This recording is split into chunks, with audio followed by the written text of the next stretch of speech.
C'est parti. Bonjour Serge au téléphone. Toi, tu t'occupes de la coordination des sans-papiers en Belgique ou je me trompe? C'est pas bien dit? Oui, c'est bien dit. Bonjour Daniela, je suis membre de la coordination des sans-papiers. Oui, c'est exact. Voilà, et moi j'avais envie un peu d'entendre, tiens, comment ça se passe pour les sans-papiers aujourd'hui avec le coronavirus, mais aussi j'avais envie de prendre des nouvelles parce qu'on s'était déjà vu à l'agenda du Campus Info, un peu l'année dernière, à la période des élections. Avec le gouvernement, changement de gouvernement. Tu vois, j'avais envie, voilà, un petit peu de savoir qu'est-ce qu'il en était avec tout ça. Mais c'est toi qui commence par où tu veux, en fait, hein. Ok, mais merci de l'opportunité que tu me donnes de parler un peu de la Ligue des sans-papiers. Mais comme tu le sais, on est sorti des élections et depuis là, on attendait le gouvernement qui tardait à venir parce que nous, on avait fondé l'espoir sur le nouveau gouvernement qui pouvait venir et prendre en ligne de compte nos revendications que nous avons produites dans nos deux cahiers Voilà, je me de souviens, revendications. vous aviez fait tout un travail hein, par rapport à Oui, ça.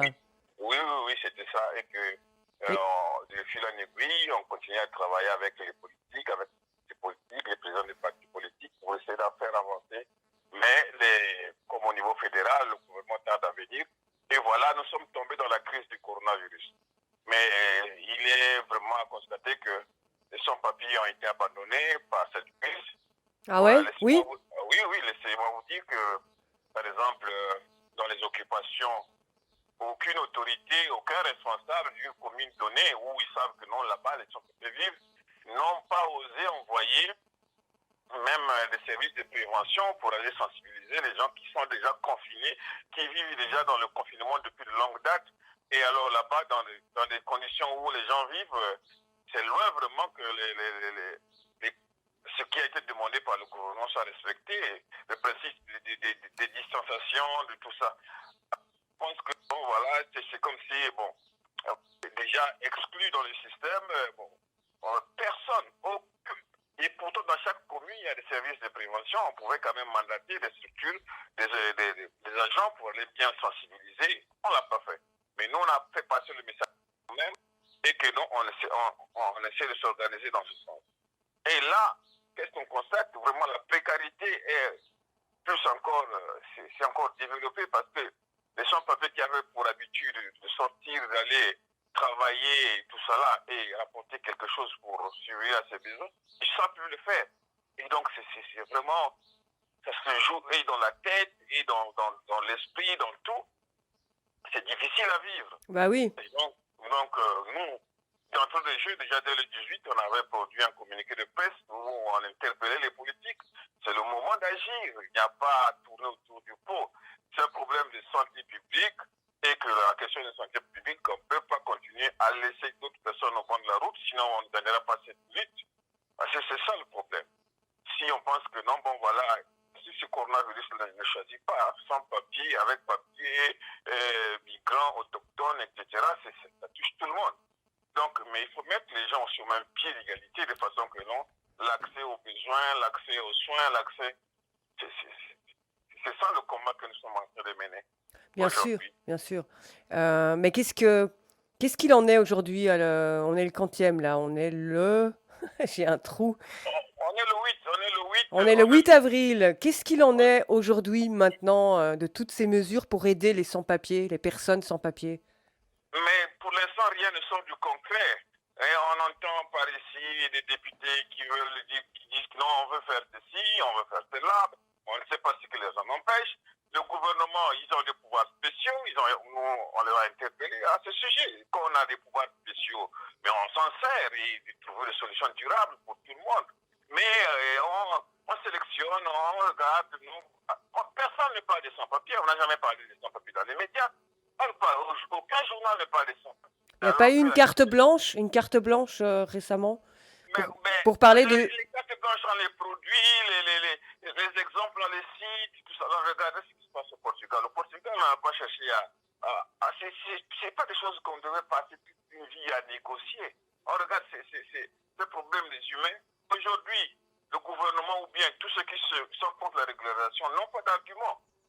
On ne peut pas expulser les gens, il n'y a pas d'avion, personne ne peut rentrer, donc il n'y a pas appel d'air, comme on le dit, tout ça. Là. Donc tout le contexte est sanitaire, le contexte est vraiment difficile pour tout le monde, mais il faut trouver des solutions pour apaiser aussi la situation, pour apaiser aussi les gens. Mais personne n'y pense. Hein. Mais Serge, est-ce qu'il y a eu, ou alors je me trompe, une carte blanche quand même pour soulever ces questions-là par rapport, par exemple, on dit en Italie, à Bologne, les endroits ont été dédoublés pour accueillir les sans-papiers, des capacités d'hébergement. La France, pendant 3 mois, renouvelle tous les titres de séjour qui arrivent à échéance. Le Portugal régularise temporairement les sans-papiers qui en ont fait une demande. Et en Belgique, qu'est-ce qui se passe? Avons eu vent de ces gens, vraiment des députés qui travaillent dans ce sens. Je ne vais pas citer le nom de ces partis politiques, mais ils vont à pas se faire.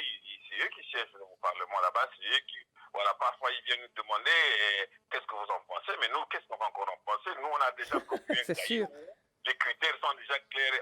On a déjà fait une proposition.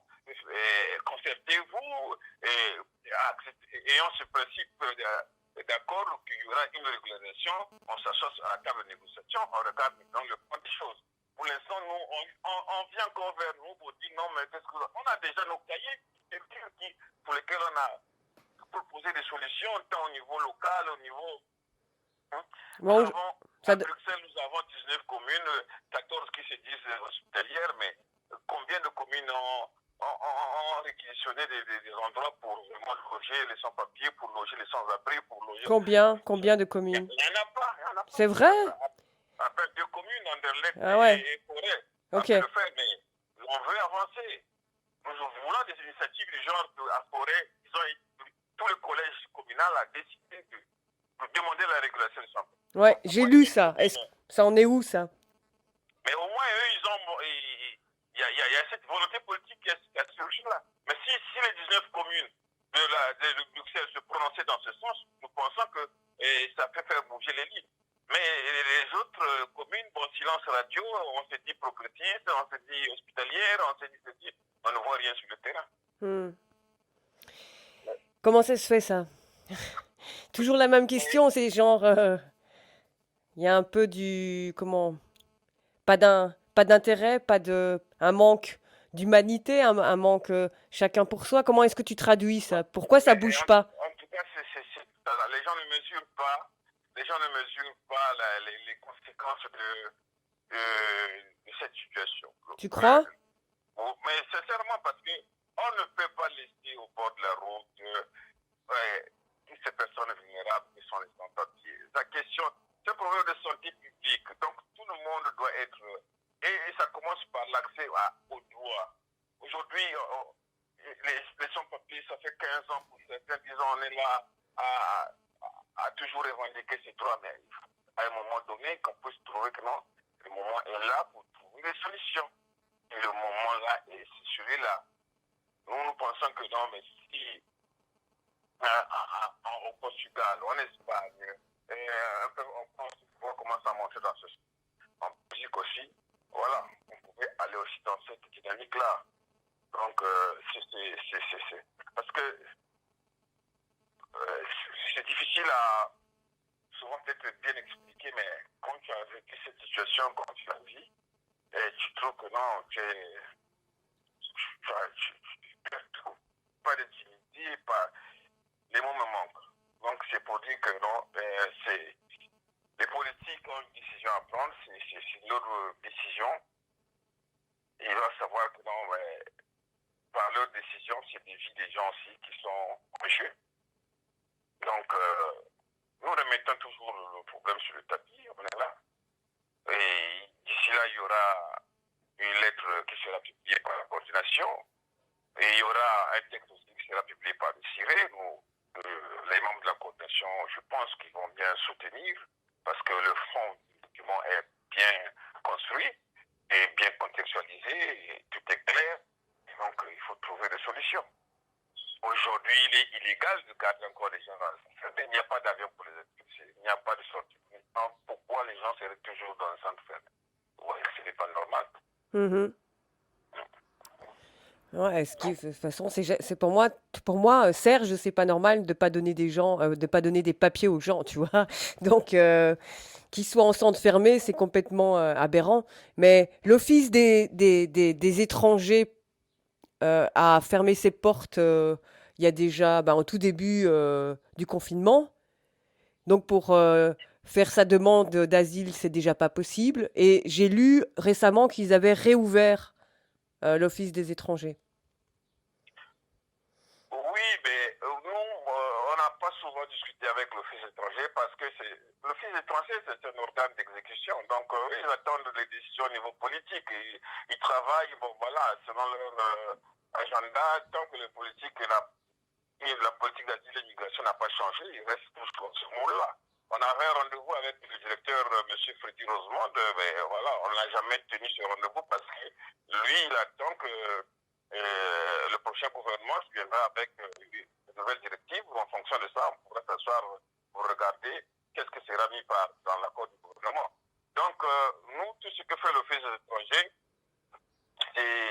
on n'est pas là-bas. Nous, ce sont les politiques qui doivent se décider de trouver que non, euh, même qu'on cherche des solutions pour toutes les situations données, pour sortir de cette crise, parce qu'on est déjà abîmé avec cette situation d'être sans papier, mais avec ce confinement, on en sortira encore plus abîmé davantage. Le mental est entamé, tout ça là, mais personne ne sortira indemne, même ceux qui ont des papiers déjà.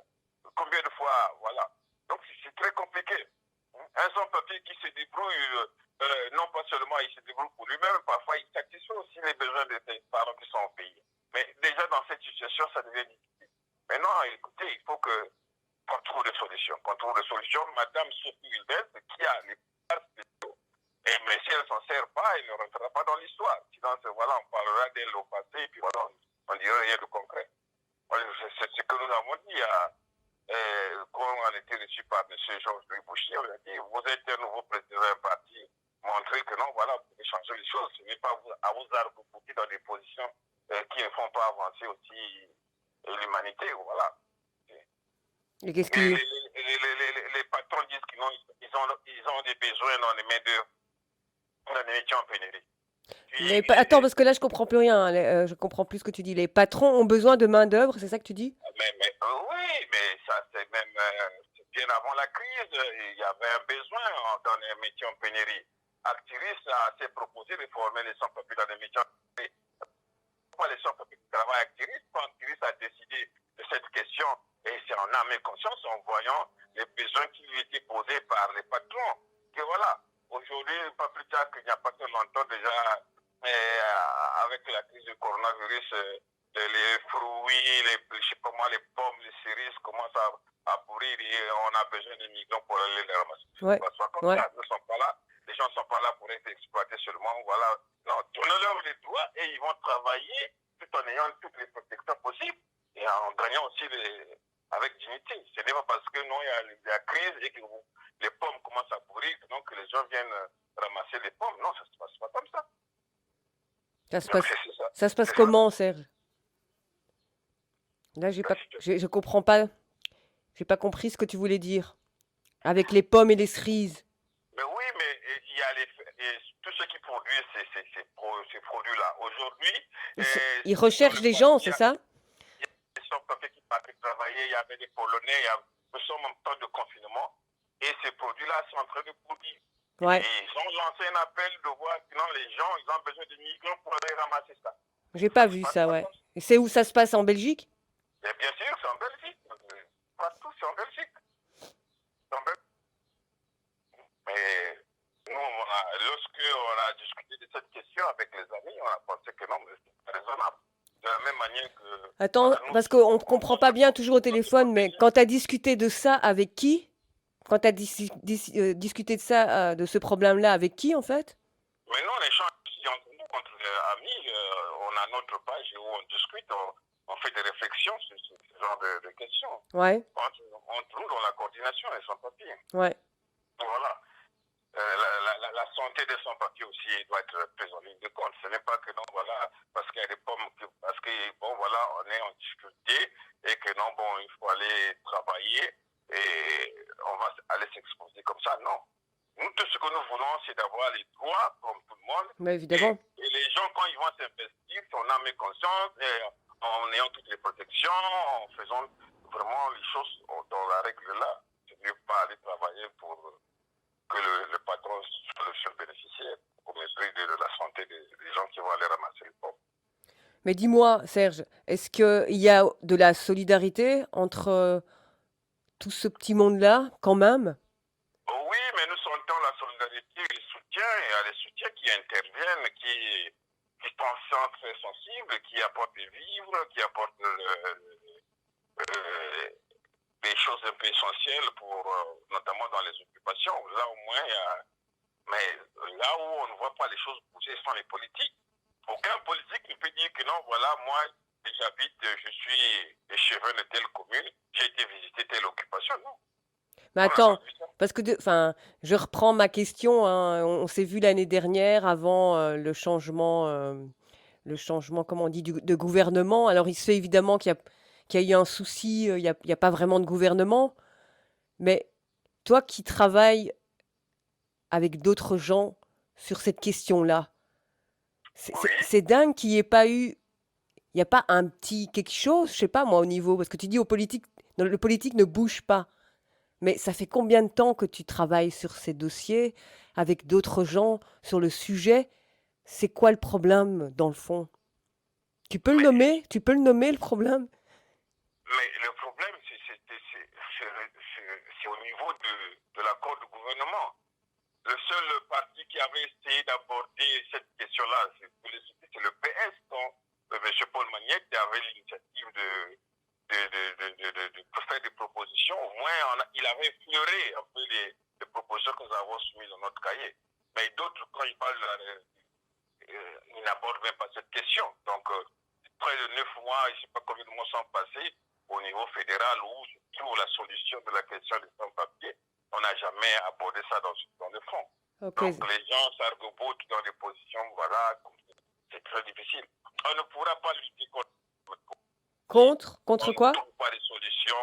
On ne pourra pas lutter contre l'extrême droite si on ne trouve pas de solution pour les sans-papiers. Si laisser la situation telle, c'est donner vraiment, c'est légitimer l'exploitation du travail sans papier, c'est légitimer l'exploitation des femmes, c'est légitimer les violences faites aux femmes, c'est légitimer beaucoup de choses, c'est vraiment légitimer même la force sociale. Donc c'est pour cela que nous disons que c'est maintenant qu'on doit trouver des solutions. Si aussi vrai que non, ils veulent faire rentrer l'argent dans les caisses de l'État, c'est maintenant que ça se joue. Parce que laisser travailler les sans-papiers au noir, travailler au noir, c'est continuer à tirer les conditions des autres travailleurs vers le bas. Donc, il faut régulariser les sans-papiers, leur donner la dignité, leur faire participer de façon responsable dans les pays qui les a accueillis, et puis voilà. Mais oui. Mais c'est pas la politique, en tout cas, on est en Belgique, donc on parle de la Belgique. Ce n'est pas la politique de la Belgique, quoi. Est-ce que j'ai lu ça? Est-ce que c'est juste ou pas? En Belgique, c'est 1% de la population sans papier, donc c'est 100 000, 150 000 personnes. C'est vrai ou c'est pas vrai? Obama, oui, c'est ce qu'on dit. C'est hallucinant, ça. Obama, c'est ce qu'on dit. Vous savez que les sans-papiers sont tapis dans le nombre. Ce nombre-là, on l'a estimé sur la base depuis 2014. C'était en fonction des l'aide médicale urgente, tout ça là. Mais il y a d'autres, peut-être que ça a évolué, peut-être que ça a diminué, parce qu'il y avait des sans-papiers aussi qui ont eu des papiers. Il y a d'autres sans-papiers aussi peut-être qui sont partis. Donc voilà. Et l'idée que le nombre ne doit pas faire frémir les politiques, c'est 100 000 personnes, c'est rien. C'est beaucoup, mais c'est rien. Non, aussi, c'est voilà. rien du tout à l'échelle. Voilà, où tout le monde peut se rendre utile.